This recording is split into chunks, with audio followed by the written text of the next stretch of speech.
तो इस वाले सेशन में डिस्कशन में हम लोग देखने वाले हैं कि कंटिन्यूटी एट बाउंड्री पॉइंट्स या किसी इंटरवल पे हम किस तरह से कह सकते हैं कि कोई फंक्शन कंटिन्यूअस है, और अगर किसी इंटरवल में कंटिन्यूटी चेक करना है तो किस तरीके से करेंगे। तो ये function f(x) is defined in close interval a b. अगर क्लोज इंटरवल ए बी पर फंक्शन डिफाइंड है तो इसके दो बाउंड्री पॉइंट्स अवेलेबल हैं। पहला x is equal to A, x is equal to A को हम लेफ्ट बाउंड्री बोलते हैं, और दूसरा क्या x is equal to b जो हमारा राइट बाउंड्री होने वाला है। तो अगर बाउंड्री पॉइंट पर किसी इंटरवल पर अगर कंटिन्यूटी चेक करने बोला जाए तो क्या करने वाले हैं हम लोग, x बराबर a पर, तो इंटरवल से लेफ्ट में जाने का कोई मतलब नहीं है, लेफ्ट में तो कोई पॉइंट ही नहीं है। तो जब लेफ्ट बाउंड्री पर चेक करना है ए पर, तो सिर्फ हम राइट हैंड लिमिट और फंक्शन की वैल्यू भी कैलकुलेट करेंगे। राइट हैंड लिमिट और फंक्शन की वैल्यू ही कैलकुलेट किया जाएगा किस पॉइंट पर, x is equal to a पर। और अगर right boundary x is equal to b पर अगर हमें कंटिन्यूटी चेक करना है तो इस पॉइंट पर राइट हैंड लिमिट एग्जिस्ट होगा ही नहीं, तो हम सिर्फ चेक करने वाले लेफ्ट हैंड लिमिट और फंक्शन की value at x is equal to b पर। तो अगर x is equal to a पर चेक करना है लेफ्ट बाउंड्री पर, तो सिर्फ LHL और फंक्शन की वैल्यू अगर इक्वल हो जाए तो हम फंक्शन को उस पॉइंट पर कंटिन्यूअस कह देंगे। और अगर x is equal to b पर चेक करना है तो लेफ्ट हैंड लिमिट और फंक्शन की वैल्यू अगर b पर इक्वल हो जाए तो भी हम उस पॉइंट पर कंटिन्यूअस कह देंगे। लेकिन बाय द वे अगर a b के किसी पॉइंट पर अगर कंटिन्यूटी a b के ओपन इंटरवल पर किसी बीच वाले पॉइंट पर अगर हमें चेक करना है, तो मान लिया कि कोई बीच वाला point x is equal to c जो है इस इंटरवल पे बिलोंग कर रहा है, तब उस केस में हमें left hand limit, right hand limit और फंक्शनल वैल्यू तीनों कैलकुलेट करने पड़ेंगे। लेकिन अगर बाउंड्री पॉइंट पर चेक करना है तो LHL या फंक्शन की वैल्यू, अगर राइट बाउंड्री पे चेक करना है तो LHL और फंक्शन की वैल्यू, और लेफ्ट बाउंड्री पे चेक करना है तो RHL और फंक्शन की वैल्यू। लेकिन किसी इंटरवल पे किसी बीच वाले पॉइंट पे चेक करना है तो तीनों वैल्यू हमें कैलकुलेट करना पड़ेगा। तो यहाँ पे एक क्वेश्चन नंबर 4 जो आपने पूछा था वो दे रखा है कि fx की वैल्यू 0 है when x is equal to 0, fx की वैल्यू 1/2 माइनस x है when x 0 से हाफ के बीच में है, और हाफ है when x is equal to half के। तो हमें कंटिन्यूटी चेक करना है at x is equal to 0 और x is equal to 1/2 पर। तो हम यहाँ पे देख पा रहे हैं क्या कि हमारे पास जो पॉइंट है x वो 0 से लेकर के 1/2 तक पूरे पॉइंट है। तो अगर हम इसे देखें तो ये एक इंटरवल दे रखा है 0 से 1/2 का इंटरवल, क्योंकि x इज इक्वल टू 0 भी है इसमें, 0 से हाफ के भी पॉइंट है इसमें, और x is equal to half भी है इसमें। तो ये हमारा 0 हमारा क्या बन रहा है, इसका लेफ्ट बाउंड्री, और 1/2 क्या बन रहा है, राइट बाउंड्री। और हमें सिर्फ कंटिन्यूटी चेक करने बोल रहा है किस पॉइंट पे, x इज इक्वल टू 0 पे। तो जब x इज इक्वल टू 0 पे हमें कंटिन्यूटी चेक करना है तो सिर्फ हम क्या निकालने वाले हैं इसमें, RHL और वैल्यू ऑफ फंक्शन। अगर ये दोनों आपस में इक्वल हो जाए तो हम क्या बोलेंगे कि फंक्शन कंटिन्यूअस है। क्यों? क्योंकि 0 से लेफ्ट में जाने का कोई मतलब ही नहीं है। जब भी 0 पे चेक करना है कंटिन्यूटी, ये लेफ्ट बाउंड्री है तो इसमें राइट हैंड लिमिट और फंक्शन की वैल्यू भी कैलकुलेट करेंगे। तो दो पॉइंट पे कंटिन्यूटी चेक करना है, पहला है x इज इक्वल टू 0 और दूसरा है x is equal to half. तो दो केस ले लेते हैं। Case 1, let x is equal to a is equal to 0। केस 1 x इज इक्वल टू 0 पे हम लोग चेक करने वाले। तो लेफ्ट हैंड लिमिट यहाँ पे निकालने का कोई मतलब नहीं है, 0 पे हम क्या निकालने वाले हैं, RHL। तो RHL क्या होने वाला है हमारा, limit h tends to 0 function of a minus a plus h। ये हो गया हमारा क्या, limit h tends to 0, a की वैल्यू क्या हो गया 0 प्लस h।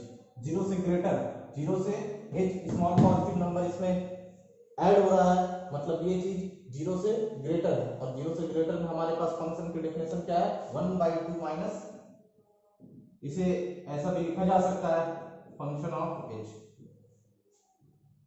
तो limit h tends to 0 1/2 x की जगह पे रिप्लेस करने वाले क्या हम एच। अप्लाई लिमिट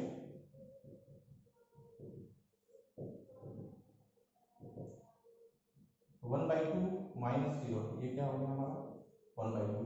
तो राइट हैंड लिमिट क्या आया है 1/2 एंड हम इस पे क्या निकालने वाले हैं value of function F A का मतलब क्या एक की वैल्यू क्या थी 0 और 0 के एग्जैक्ट में बराबर क्या है यहाँ पे फंक्शन की डेफिनेशन 0। तो यहाँ पे हम देख पाए कि आरएचएल हमारा 1/2 है और वैल्यू ऑफ फंक्शन क्या है 0 है। तो clearly RHL is not equal to f a, hence fx is discontinuous function at x is equal to 0 पे। तो ये हमारा आंसर हुआ x इज इक्वल टू 0 पे हमारा क्या डिसकंटिन्यूअस। अब आप सिमिलरली केस 2 बनाएंगे और x is equal to half पे चेक करेंगे। तो let x is equal to a is equal to half, लेकिन जब हाफ पे हम आने वाले हैं तो हाफ हमारा क्या है राइट बाउंड्री है, तो इसमें सिर्फ हम एलएचएल निकालने वाले हैं और क्या निकालने वाले हैं वैल्यू ऑफ फंक्शन। ओके, तो आप इसको बना लीजिएगा हाफ पे।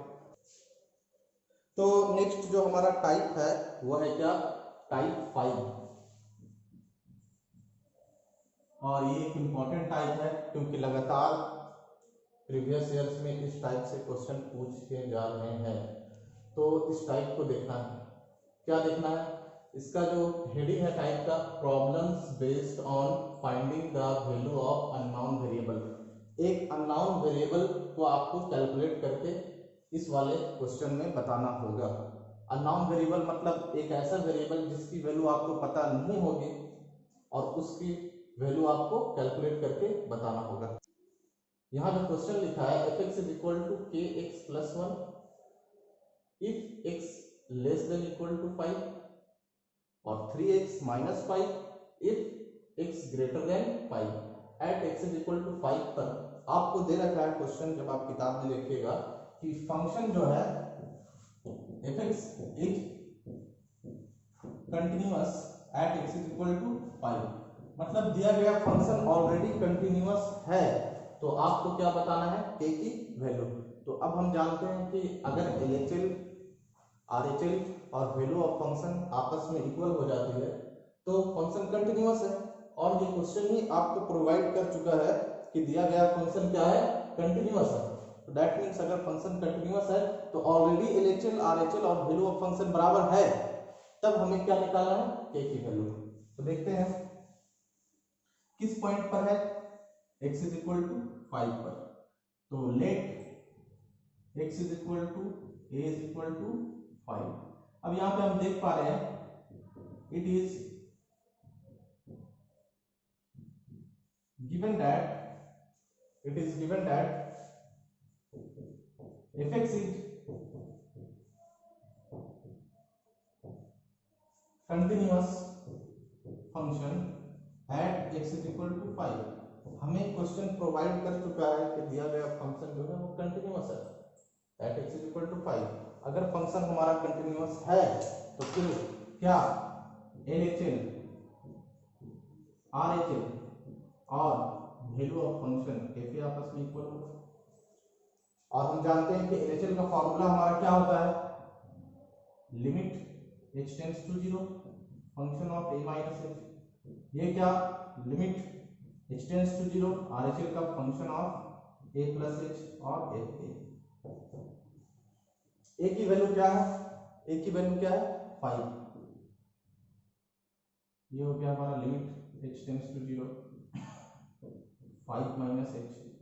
ये हो गया क्या limit h tends to 0 5 plus h, और ये क्या हो गया f ऑफ 5। अब हम देख पा रहे हैं कि h स्मॉल पॉजिटिव नंबर 5 में सब्ट्रैक्ट हो रहा, मतलब 5 से छोटा क्वांटिटी। अब ऊपर के डेफिनेशन में ये x जो है वो 5 से छोटा है, तो मतलब इस वाले इसके सामने वाले डेफिनेशन में x की जगह पे क्या रिप्लेस करना होगा 5 माइनस h। तो देखिएगा लिमिट h टेंड्स टू 0 के x की जगह पे क्या रिप्लेस करने वाले हैं 5 माइनस h। ये हो गया limit h tends to 0 5 plus h, मतलब 5 से 5 से ग्रेटर पे क्या है 3x माइनस 5।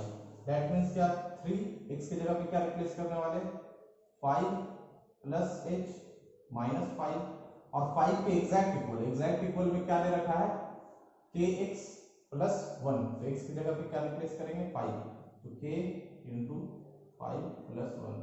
अब यहाँ पे हमारे पास 3 टर्म्स है, इसको 1 बोल देंगे, इसको 2 और इसको 3।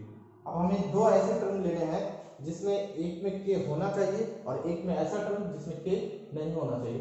तो हम स्पष्ट रूप से देख पा रहे हैं कि इसमें k है और इसमें भी k है, तो इन दोनों को लेने से कोई मीनिंग आने वाला नहीं है। तो हम ऐसे टर्म्स को लेंगे जिसमें एक अननोन वेरिएबल हो और एक में नहीं।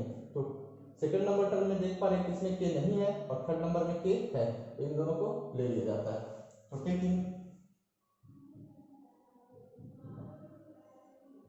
Second and third term, second और थर्ड टर्म को हम ले लेते हैं। तो सेकंड टर्म हमारा क्या है limit h tends to 0 3 5 plus h minus 5 और ये हम लिख सकते हैं इसको 5k प्लस 1। अप्लाइंग लिमिट करते हैं, कोई इंडिटरमिनेट फॉर्म नहीं है।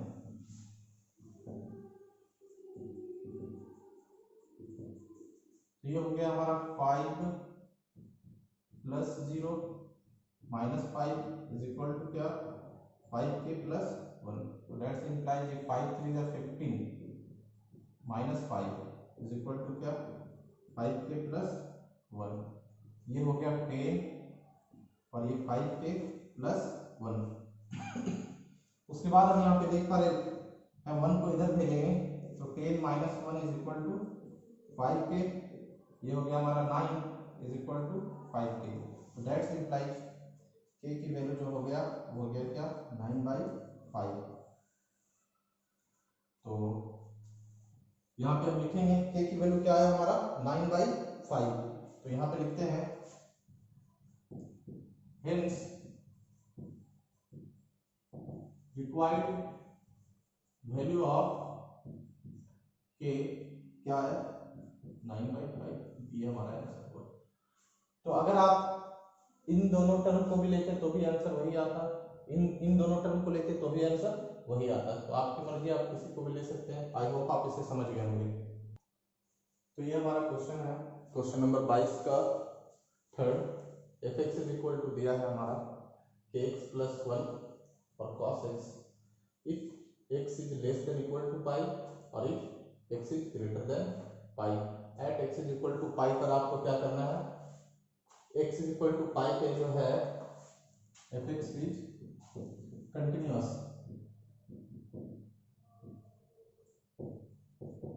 x is equal to pi पे हमारा दिया गया फंक्शन कंटिन्यूअस है। तो हमें क्या फाइंड करना है k की वैल्यू क्या होगी, अननोन वेरिएबल की वैल्यू क्या होगी। तो दिया गया फंक्शन कंटिन्यूअस है, क्या है दिया गया फंक्शन कंटिन्यूअस है। जब कंटिन्यूअस है तो left hand limit right hand limit और वैल्यू ऑफ फंक्शन बराबर होगा। तो it is given that fx is continuous at x is equal to pi. तो अगर x is equal to pi पे कंटिन्यूअस है तो LHL RHL और FA आपस में इक्वल होगा। यहाँ पे हम लेट कर लेते हैं, let x is equal to a is equal to left hand limit का डेफिनेशन है limit h tends to 0 function of a minus h। RHL का डेफिनेशन है limit h tends to 0 function of a plus h और value of function का definition है a। a की value क्या रखते हैं, a के इक्वल क्या लिया है पाई। तो ये हो गया limit h tends to 0 function of pi minus h, limit h tends to 0 function of pi plus h और a की जगह पे क्या रख दिया pi minus h। Obviously pi से छोटा के सामने डेफिनेशन क्या है हमारा x लेस देन पाई। तो ये हो गया हमारा limit h tends to 0 k पाई माइनस h प्लस 1। ये हो गया हमारा क्या limit h tends to 0 greater than pi पर क्या दिया होगा cos pi plus H, X की जगह पे क्या रिप्लेस करेंगे पाई प्लस एच, और वैल्यू ऑफ फंक्शन के इक्वल में क्या दे रखा है हमारा के, पाई के एग्जैक्ट में क्या है के एक्स प्लस वन, तो एक्स की जगह पे रिप्लेस करेंगे पाई प्लस वन। अब तीन टर्म हमारे पास आ चुके हैं। पहला जो टर्म है ये सेकंड और ये थर्ड। अब दो ऐसे टर्म लेना है जिनमें के हो और के नहीं हो। तो देख पा रहे सेकंड में इसमें के नहीं है और थर्ड में के है, तो इन दोनों को कंसिडर करते हैं। तो taking second and third term, second and third terms, ये हो गया लिमिट इज tends to 0 cos pi plus H और k pi plus one. Apply limit कर देते हैं,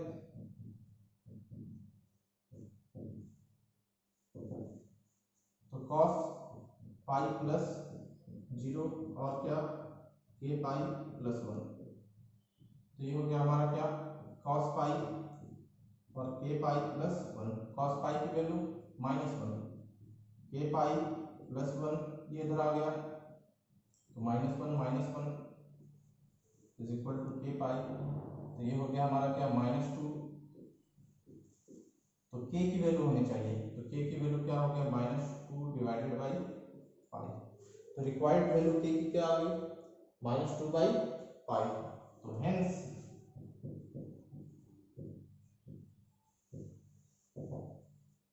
required value of k is क्या -2 बाई, ये हमारा आंसर हुआ।